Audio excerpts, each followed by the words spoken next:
jadi, Allah nggak tolong ya nggak jadi. Namanya juga hamba.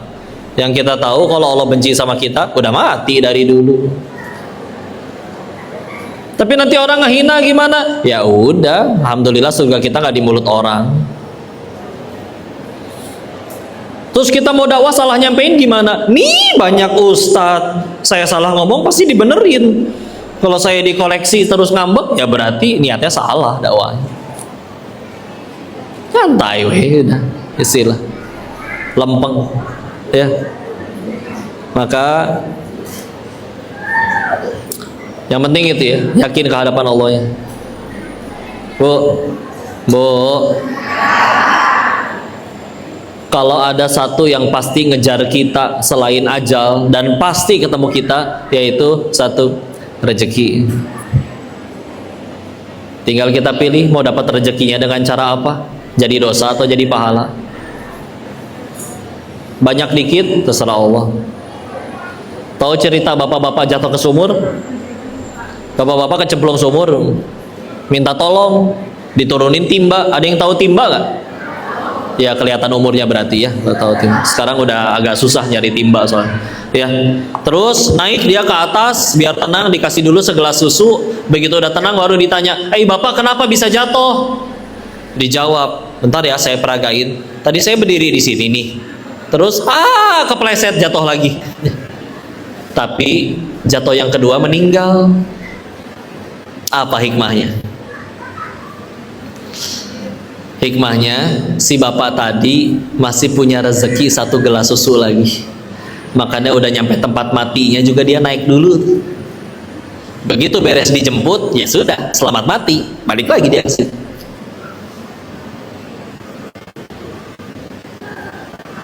Ya, punten. Kita kalau mikir halal, haram, kalau halal sedikit, kalau haram dapatnya banyak.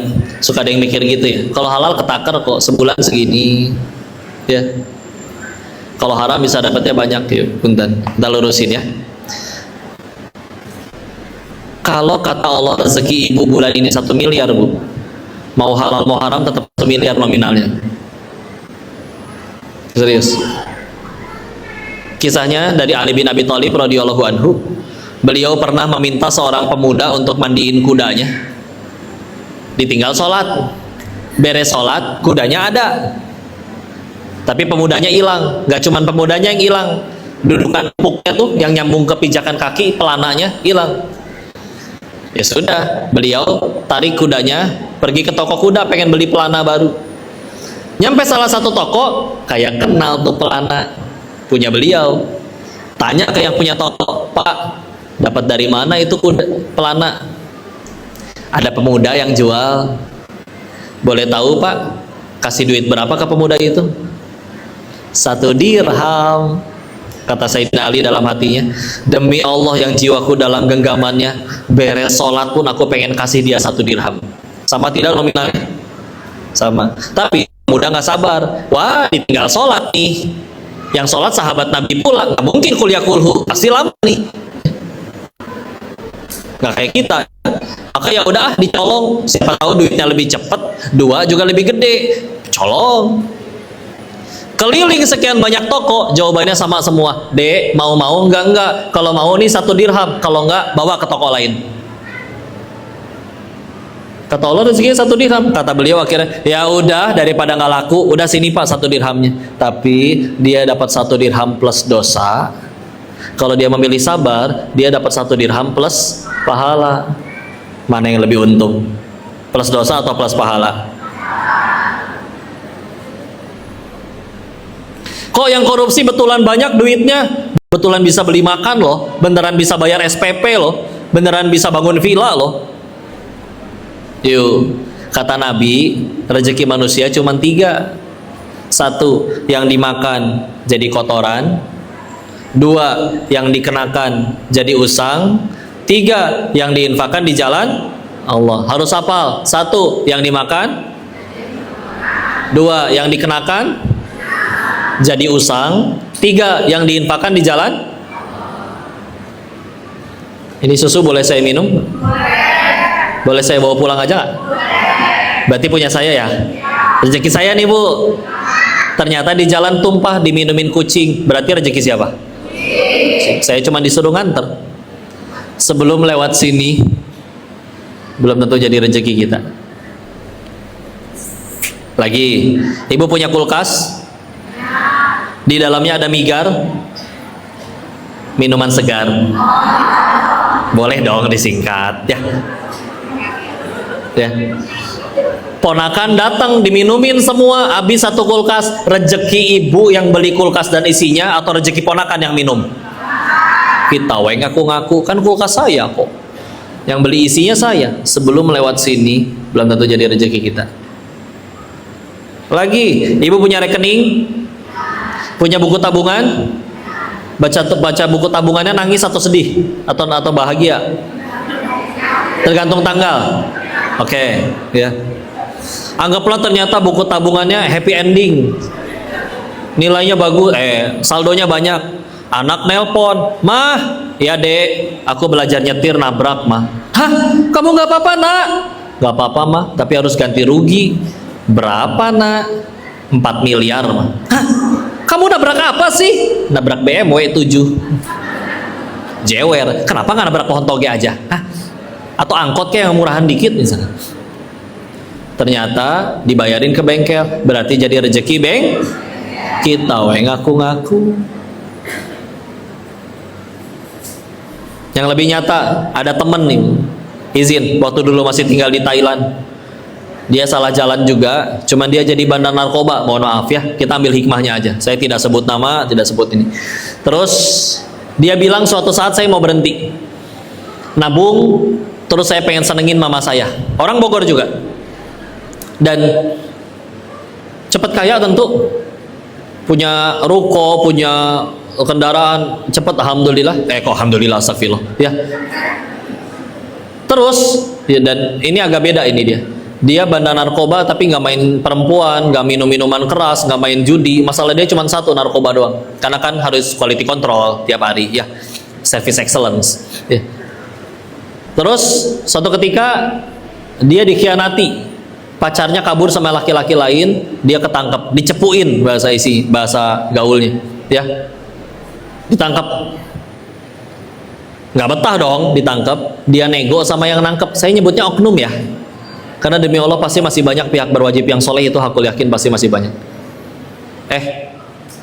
Tapi ini polisi Kamboja deh, jadi nggak apa-apa ya. Nominal yang diminta sama yang nangkep itu tepat senilai tabungan dia 5 tahun jadi bandar narkoba. Bebas sih bebas, ngahuleng tuh ngelamun. Berarti gua selama ini nabung buat apa ya? Lewat doang. Dan untuk ukuran orang yang kaya dari duit haram, dia irit loh.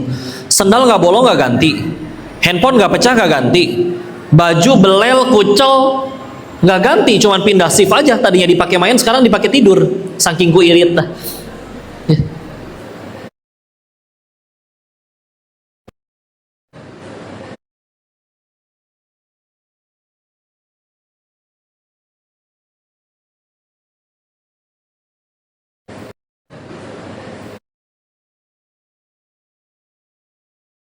Nggak apa segala, tetap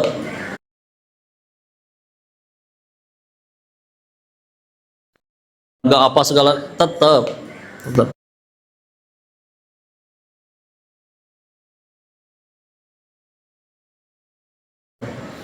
pun yang korupsi pilihannya cuma antara ketangkap duluan atau mati duluan. Enggak, sebelum lewat sini belum tentu jadi rezekinya. Kalau sempat kemakan gimana kok? Ya repot, berarti masukin yang haram. Apalagi kalau masuk ke anak-anaknya. Kita tahu makan duit haram, ya doa tidak mustajab. Ya. Cirinya sekali lagi, yaitu selalu takut dengan yang belum terjadi. Itu yang pertama. Ciri yang kedua apa? Selalu menyesali yang sudah terjadi. Udahlah, kadang ada yang bilang, kok lihat si bapak itu kok, kenapa Bu? Keyen ya keyen. Emang kenapa kalau dia keyen, Bu? Andai aja kok 40 tahun yang lalu ibu terima cinta dia. Ya elah, Bu. Move on, Bu. Tapi dia baik banget kok. Ya dia baik bisa jadi karena nggak jadi nikah sama ibu, jadinya sama istrinya ya. Kan sering denger kan di balik suami yang hebat ada istri yang luar biasa.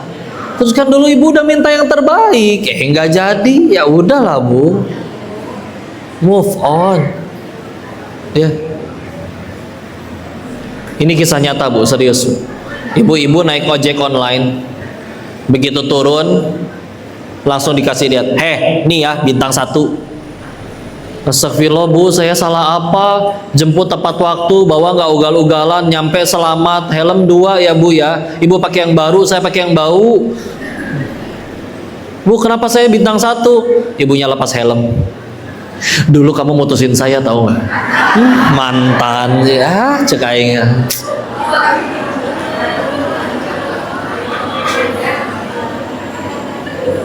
Move on, Bu, move on. Udah tuh, masa lalu udah lewat ya. Mau sampai kapan disesali? Kita punya senjata, istikharah. Kalau setelah istikharah terus ternyata yang terjadi nggak sesuai kepengen kita, sederhana, pasti itu yang terbaik. Punten, nggak ada takdir buruk tuh, nggak ada. Adanya cuma satu, takdir yang nggak sesuai sama kepengen kita. Andai pun seumur hidup semua kepengen kita jadi nyata, ya sama, belum tentu bahagia. Dulu saya berpikir kalau tiap hari makan permen adalah kebahagiaan, waktu sakit gigi malah diomelin, ya kan? Dan kita bisa jadi kesal sama orang tua kita, mamah mah pelit, anaknya mau minta permen aja nggak dibeliin, beli gelang emas aja bisa, tas ganti melulu. Ini kayak KW, nah, ya nggak usah dijelasin. Nah. Tetangga lewat, ibu tuh anaknya nangis-nangis permen doang masa nggak dibeliin, benci ya sama anaknya. Anak sakit gigi nggak dikasih permen karena benci atau karena sayang? Anaknya nggak ngerti, kita juga bisa jadi gitu kok Allah. Mana nih udah doa nggak dikabul-kabul? Doanya minta apa memang? Minta kaya, nggak kaya-kaya. Nggak semua orang sanggup kaya, serius. Bisa jadi Allah tahu ini orang kalau kaya ngaco nih, mendingan tahan aja sekalian. Tapi kan kaya enak, punten ya. Salah satu pelajaran yang saya dapat di Thailand, alasan orang pengen kaya tuh satu. Tahu alasan orang pengen kaya? Karena belum pernah kaya.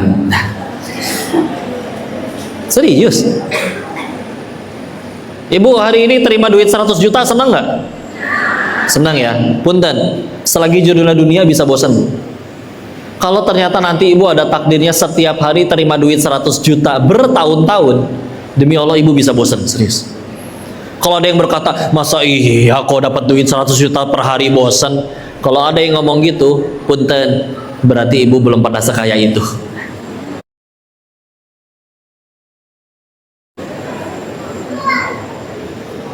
Serius, saya bosan.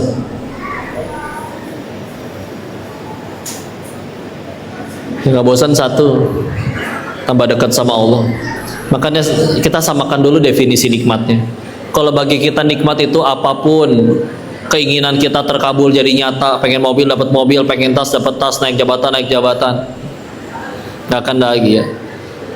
Karena setinggi-tingginya kita menjabat bisa jadi tinggian koruptor, sebanyak-banyaknya kita nyari duit bisa jadi banyakan koruptor, tapi mereka juga nggak bahagia.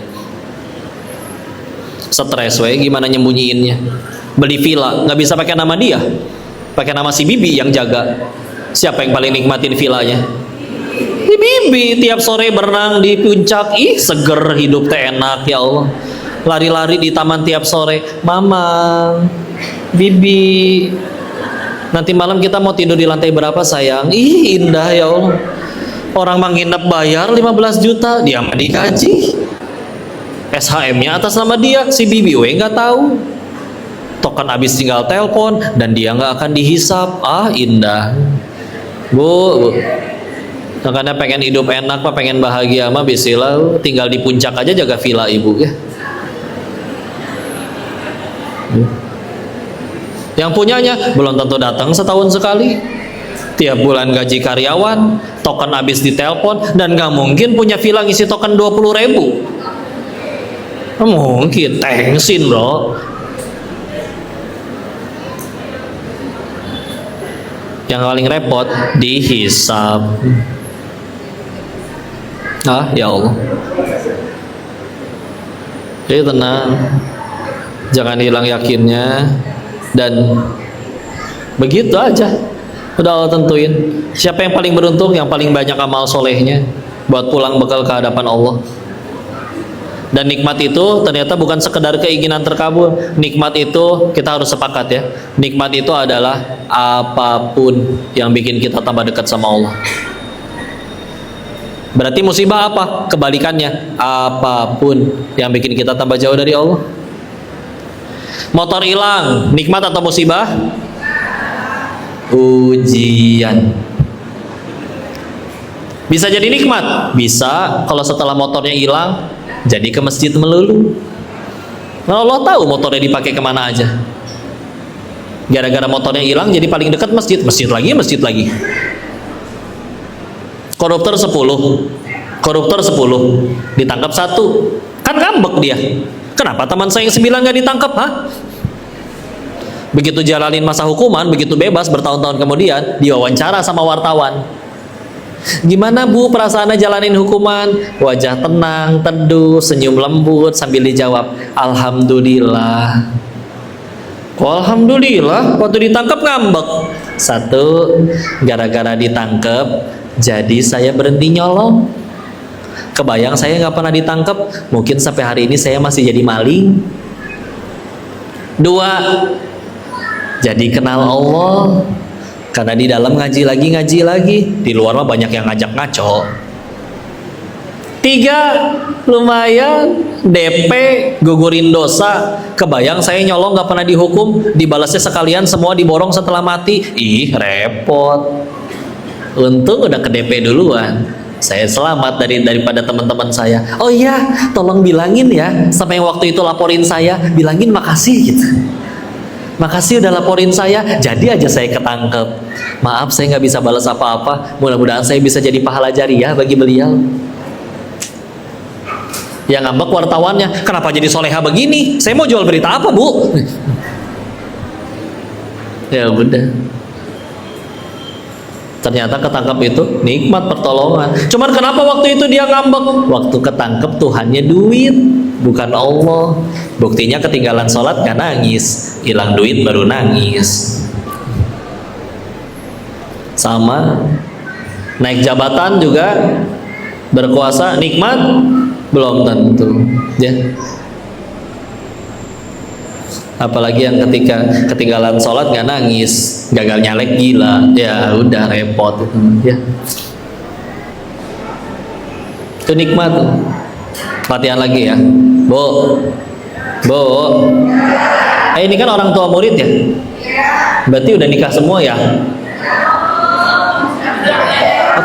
Kalau nggak gimana caranya jadi orang tua murid belum nikah? Ngangkat anak, kamu adopsi.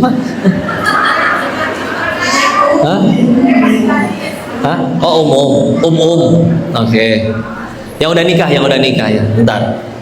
Yang belum nikah dulu angkat tangan. Sedikit. Tenang ya, saya nanya kayak gitu bukan pengen nafkahin ya, tenang dulu. Ya. Yang udah nikah sekarang angkat tangan. Ya lebih banyak ya. Latihan ya, tes. Bu, misalkan ibu di WA sama suaminya, istri, boleh kan manggil istrinya is? Boleh, bukan bukan istri. Iya, dijawab. Kalau suami manggil kan dijawab kan, ada apa suami? Astagfirullah. Jangan suzon ibu, nggak boleh. Begini ya kayaknya uang belanja harus naik berapa su? Insya Allah 100 juta. perhatikan, Pak. Begitulah cara nyenengin wanita, Pak. Tinggal dikasih khayalan mereka udah cukup bahagia. Kayak yang udah deh. Oh. 100 juta per 1 dekade ya? Enggak. Insya Allah 100 juta per minggu. Tuh, senang lagi. Senang mereka. Ya. Bu, uang jajan ibu 100 juta per minggu. Nikmat bukan? Ih, ujian. Bisa nggak jadi nikmat? Bisa, kalau semenjak duitnya tambah banyak, tambah juga amal solehnya. Banyak nolong orangnya, banyak wakafnya, sedekah. Bisa nggak jadi musibah? Bisa, kalau semenjak kaya malah jadi sombong, ngerendahin orang. Bu, banyak loh maksiat yang berbayar, Bu. Serius. Ya. Ini sehat, murah. Berapa banyak minuman keras yang harganya jutaan? Ya. Udah bikin hilang akal, harganya mahal, pahit pula. Aneh. Lebih aneh lagi, ya gitu ya. Yang di pinggir jalan jualan minuman keras digerebekin, giliran di diskotik gede mah boleh. Ya aneh orang. Ya itulah. Kepemimpinan tuh memang 1000 ulama berfatwa khamr itu haram bisa kalah sama satu tanda tangan pemimpin mengizinkan khamr dijual di situ. Ya, aneh. Ibu pernah ke puskesmas? Di puskesmas pernah ada spanduk gede tulisannya merokok membunuhmu yang nempel Kementerian Kesehatan. Meanwhile, sementara Kementerian Perdagangan yang ngizinin jualan rokok. Aneh tuh, aneh. Saya agak jarang ngelihat orang ngerokok ceria tuh, jarang.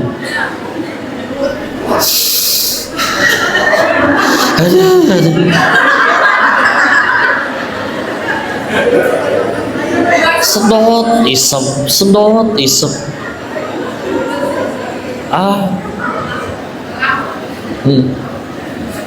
Gak ada. Gak tau happy, gak tau gelo katanya. Tapi ya udah ya. Istilah.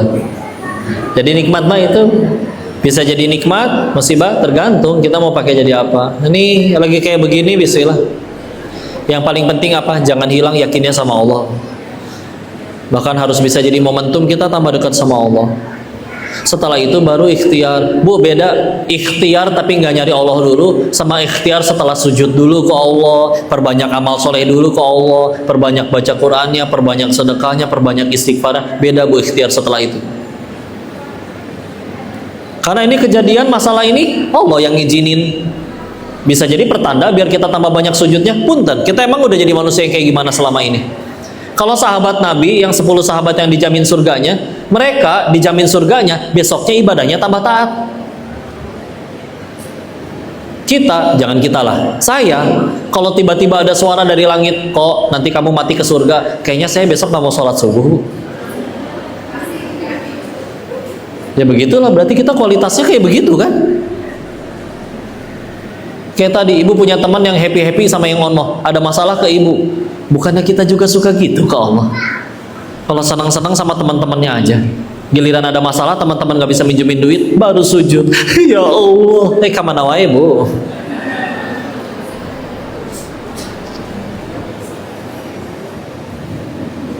Ya, istilah. Oh, waktu habis, udah katanya. Ya, saya kembalikan ke MC. Ya, dadah. Kasih Ibu, mudah-mudahan manfaat. Saya kembalikan dulu ke Ustazah MC kita. Bismillah. Udah ada tulisan tuh. Nah. Padahal dikasih gitu. Iya. Saya duduk di sini rezeki. Pujian rezeki duduk di sini. Pada berdiri. Duduk di sini. Ya, tapi ketika takut tidak sesuai dengan keinginan tugas. Ya bentar, habis ini tanya jawab dulu. Terus jam 11 Koko udah harus ke bandara, terbang ke Pekanbaru, nyampe di Pekanbaru, perjalanan 2 jam ke Dumai. Dumai nanti malam kajian. Ketika sudah galau, ya itu perasaan kita tidak bisa. Nanti malam kajian di Dumai. Terus besok pagi pulang lagi. Hari Minggunya kajian pagi di Cibubur, siangnya di Bandung, langsung pulang lagi ke Bogor. Hari Ahad di Bogor dulu, hari Ahad. Saya buka Ya, ngejar Jumatan di jalan insya Allah. Kita beri kesempatan kepada hadirin semua untuk Bandungnya di Manja, kita semangat. Manja Bandung. Ada Manja Ivan Gunawan yang di Bandung. Yang nama jalannya apa ya? Yang di kolong Jalan Layang Pasopati. Aman, 8 juga aman. Saya tinggal jawab gak tahu kan beres cepat. Oke, ada tim moderatornya? Ada, oke. Baik, kalau Ahad untuk umum. beri kesempatan kepada yang ada di belakang yang pakai baju merah. Nah, ini. Oh iya, kemarin ketemu Kiai Ahmad Selamat, Masya Allah. Ya, itu. Terakhir ke Cilegon juga mampir ke pondok. Kalau Semoga Allah merahmati beliau ya. pertanyaan pertama ada di belakang, pertanyaan kedua. Secara doa cepat kabul. Jadi bukan doanya apa, tapi karena sebelum kita doa juga Allah udah tahu kita pengen doa apa. Pertanyaan lebih tepatnya adalah udah pantas belum doa kita dikabul sama Allah. Jadi yuk kita pantesin tingkatin taat, tingkatin takwa. Waalaikumsalam warahmatullahi wabarakatuh. Ya kemarin di Gedong Kaloran. Oh ya silakan Ibu. Saya mau bertanya untuk diberikan doa ya Ustaz. Tenang, tenang. Berdiri kalau duduk. Berdiri kemana? Oh, ininya siapa yang megang? Ini kebetulan saya ada titipan dari teman, dia minta diberikan kata penyemangat untuk seorang ibu yang juga kepala rumah tangga agar dia dapat terus menjalani hidup dengan ikhlas dengan segala ujian dan cobaan tanpa keinginan Allah. Begitu aja Ustaz. Oke. Terima kasih. Baik, bismillah. Langsung ya, izin. Karena takut lupa, karena kalau udah umur segini tuh, aduh suka cepat lupa. Saya kelahiran 91. Seumuran. Saya setara. Hah? Oh, kalau ada yang usianya di atas saya, berarti pahalanya lebih banyak dari saya. Kalau ada yang usianya di bawah saya, berarti dosanya lebih sedikit dari saya. Jadi harusnya Koko yang didoain ya. Kita jawab yang ini dulu ya. Kata penyemangat, Bu, begini. Nabi Adam pernah diusir dari surga. Dosanya 1. Kita pengen ke surga. Emang dosanya 1. Siapa sih manusia paling baik? Nabi Adam. Padahal akhirnya beliau pun terampuni ya. Dan Nabi itu maksum. Tapi bagaimana cara beliau menyikapi masalah? Sibuk tobat. Rabbana dzalamna anfusana wa illam taghfir lana wa tarhamna lanakunanna minal khasirin. Surat 7 Al-A'raf ayat 23. Bu, pahit. Masalah dosa diri sendiri sama Allah yang tahu. Tapi memang yang paling baik adalah orang yang tobat terus-terusan. Maka bismillah, kita bakal mati. Dan yang paling ngalangin kita ke surganya Allah adalah dosa kita sendiri. Maka betapa beruntung akan ada harinya ada orang yang berkata nanti, demi Allah pasti dia akan berkata, alhamdulillah saya yang hidupnya berat ya Allah. Serius.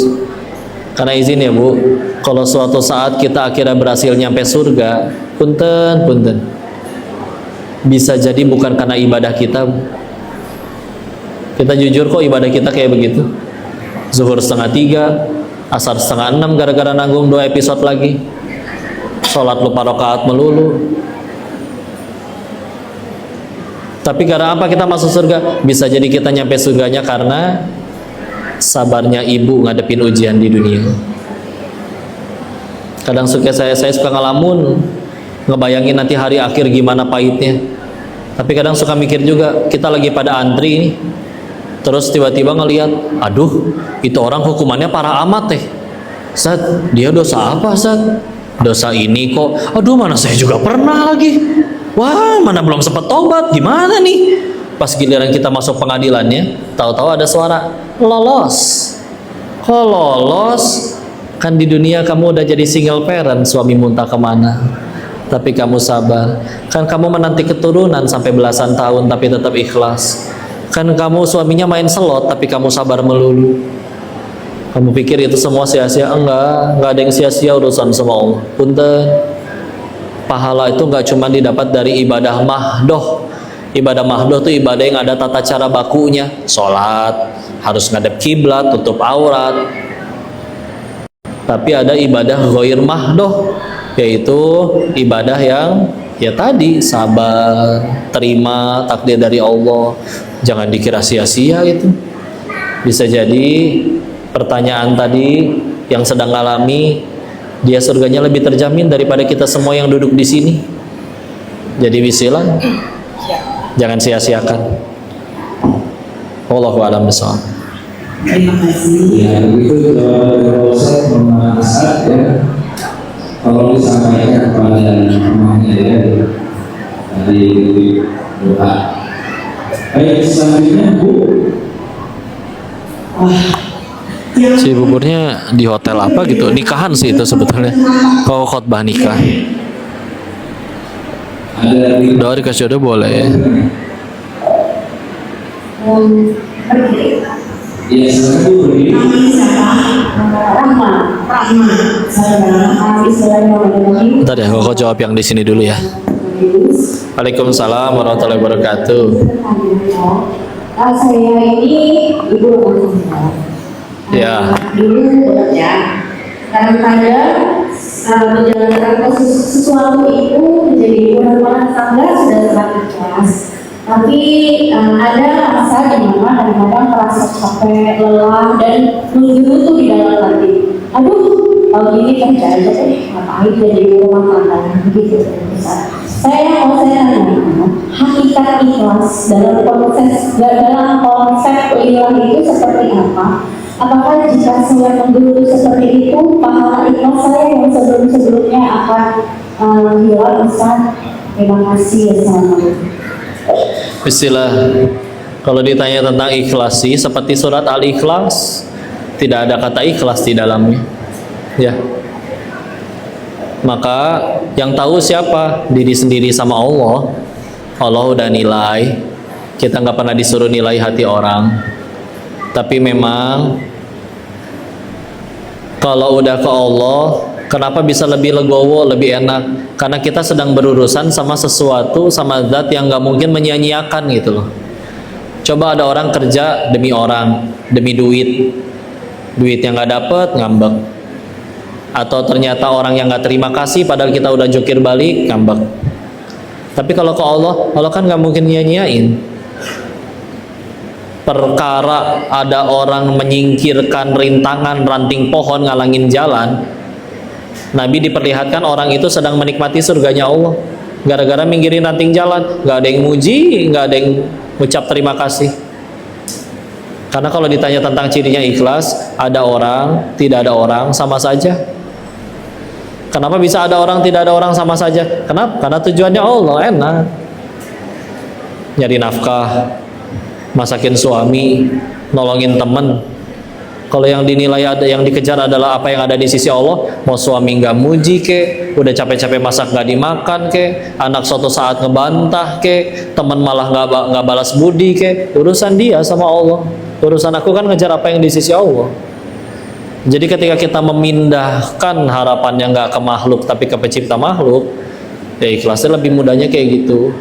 Jadi berharap manusiawi. Tapi ketika akhirnya kita berharapnya udah pindah ke Allah, kan kita jadi berharap kepada yang nggak mungkin ngecewain, ya. Jadi sebetulnya kita ikhlas itu kebutuhan, bukan kepaksa. Karena kalau kita nggak ikhlas, nanti ngambek terus. Karena kan orang nggak selalu bisa ngasih apa yang kita mau. Kayak contoh, orang jahat ke kita sedih gara-gara orang jahat. Kadang orang jahat ke kita belum tentu karena dia jahat loh. Bisa jadi karena dia manusia terbatas. Contoh, ibu nolong orang yang ditolong mau balas budi, OTW balas budi, meninggal. Berarti dia nggak balas budinya karena apa? Karena dia jahat atau karena nggak ada umur? Nggak ada umur. Yang repot kalau kita mewajibkan aku bahagianya nanti aja, nunggu semua orang udah baik ke aku. Kapan? Ya. Ada yang lebih mudah, kita berbuat sesuatu agar dicintai yang maha satu itu. Tapi kalau yang maha satu itu Allah sudah cinta, mudah bagi Allah ngebuat orang-orang yang urusan sama kita jadi baik. Orang yang nggak baik, mudah bagi Allah dibikin hati kita jadi lapang. Ya. Jadi ya itulah enaknya kalau tujuannya Allah. Ya. Cirinya ada orang nggak ada orang sama saja. Latihannya gimana? Amalan rahasia berarti. Amalan-amalan yang nggak ada orang yang lihat. Cara paling gampang, sholat malam, sholat tahajud, sedekah diam-diam. Ya. Karena kalau kita udah terbiasa orang nggak lihat, lebih mudah nanti jaga hati ketika ada orang yang melihat. Cara kita ngecek, saya udah ikhlas belum ya? Lihat aja, amalan kita pas ada orang sama amalan kita pas sendiri beda nggak? Pas jadi imam, karena banyak makmumnya, dibagus-bagusin, Bismillahirrahmanirrahim, lebay, ya. Giliran sendiri, Bismillahirrahmanirrahim, kuliyakul udah.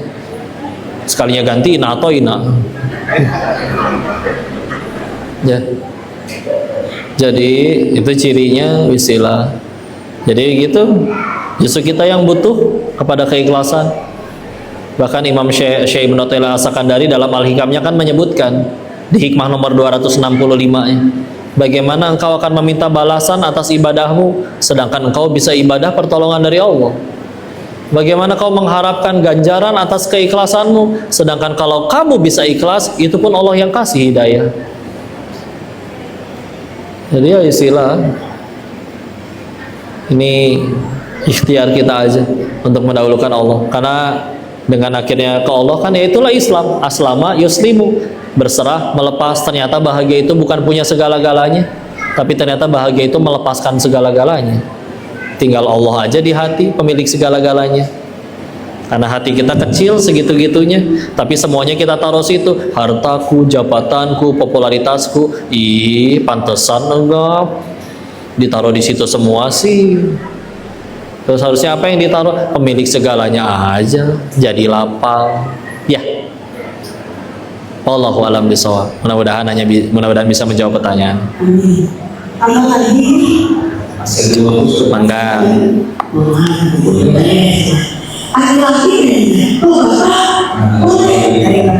Ya.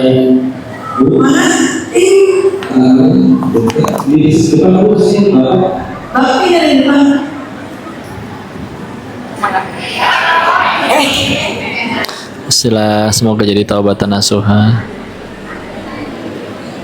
DM maaf ya kalau nggak kebuka semua ya, mudah-mudahan bisa kebuka semua. Waalaikumsalam warahmatullahi wabarakatuh.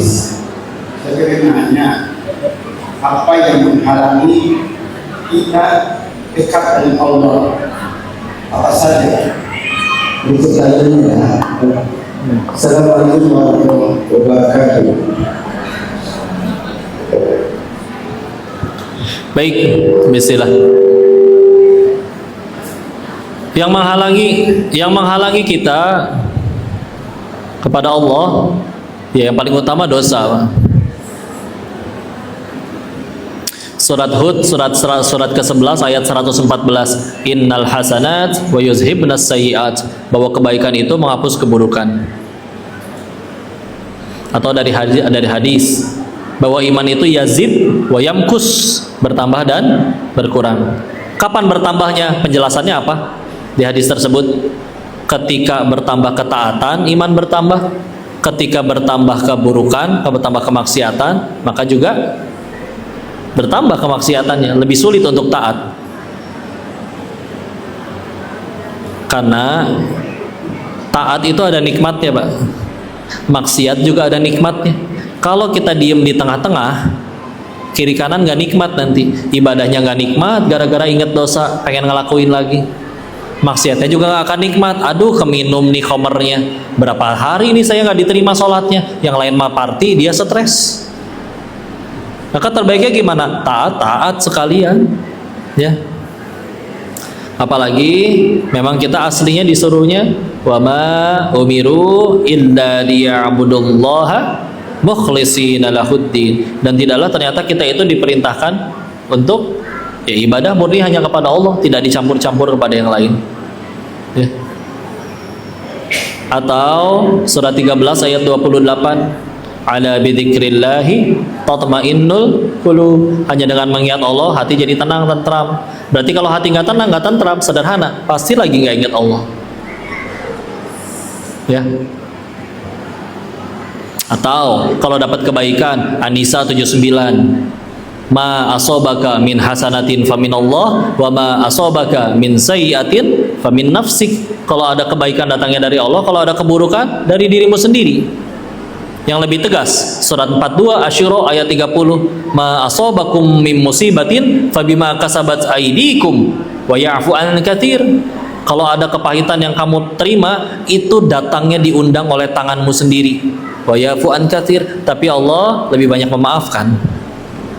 Jadi pengen nikmat, ya ternyata jangan dihalangin sama dosa sendiri. Gak ada yang gak enak itu semuanya diundang oleh dosa sendiri, ya. Kok itu ada orang soleh hidupnya betulan gak enak, pahit, tapi lihat dia nggak ngeluh tuh. Nabi hidupnya berat semua, tapi malah berkata, walam akum bidu'aika rabbi syaqiyya. Surat 19 Maryam ayat keempat. Aku nggak pernah kecewa dalam berdoa kepada Allah. Siapa yang ngomong gitu? Yang menanti keturunan 80 tahun, Nabi Zakaria. Kita ada yang menanti keturunan 5 tahun ngambek, ya. Karena kepahitan, nggak enak-enak, diundangnya dosa sendiri. Yang dapat kepahitan tapi nggak diundang dosa, seperti para nabi, maka itu cuma ninggiin derajat. Bikin itu makin enak, karena ninggiin derajat, tetap ibadahnya juga pasti lebih nikmat, nggak terhalang ke Allah. Begitu. Wallahu a'lam bishawab. Mudah-mudahan bisa menjawab pertanyaan. Baik, cukup. Iya, tapi tadi 3 pertanyaan tadi dapat hadiah. Oh gitu ya, ya. Jadi boleh koordinasi